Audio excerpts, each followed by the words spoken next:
Along with the other choices that Google Forms gives you, one of the choices that you have is the type of question to put in. And this can be very important when you're deciding on the type of assessment that you're designing. So the first one, of course, is multiple choice. And that's probably the most common. It is the one that it defaults to when you open up the Google form and start inserting questions. When you insert a multiple choice question, you put the question at the top.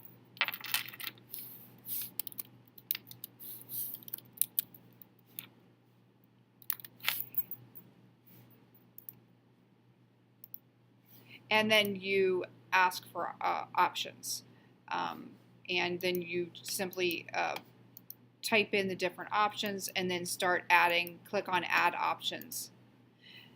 Now, the difference, you'll see here we have multiple choice and checkboxes. The difference between multiple choice and checkboxes. Multiple choice only allows the respondent to choose one of these options.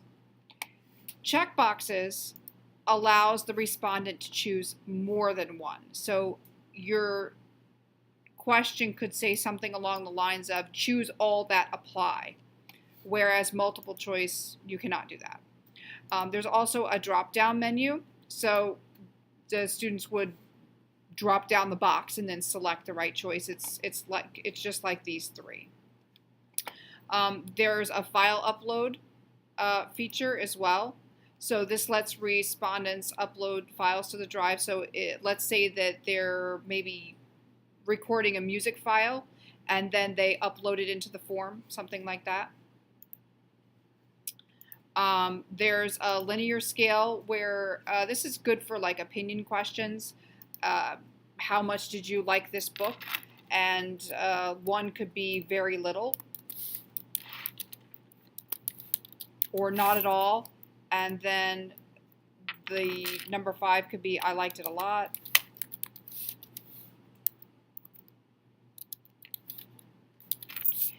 And what that looks like when you're done is the scale here, okay? Multiple choice grid, I will get into a lot more in the next video, but this can be very interesting. It actually gives you rows and columns that you can select from. So it gives you a list on this side and then a list on the next side. So this is a little much more complex question writing. Take a look at it in the next video, but once you've got it written out, let me just type a couple of things in here so you can just at least see kind of what it looks like. But it actually gives you a lot of different choices when it all gets flushed out. So I'm just going to click out to the next question so you can kind of see what it ends up looking like.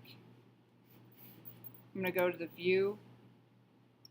So there's a grid, and you can get quite complex. For example, putting students' names here and then a scale here. You could put down, different book titles here and their whether they like them or not here. There's a lot of different things that you could do with it, but it's a little bit more complex question. So that is the multiple choice grid. Date and time, you simply put in the date and time. Either you're completing the form or your students are completing it. Short answer. Only choose short answer if you're looking for students to give you a 1, 2, or maybe 3 words at the most, because it will cut them off and not allow them to type anymore after a certain point. I usually use it for name, book title, something like that, something very short. If you want more of a long answer where they're literally typing a paragraph, use that paragraph form. Otherwise, it will cut them off. And those are the different question types that you can put into your Google form.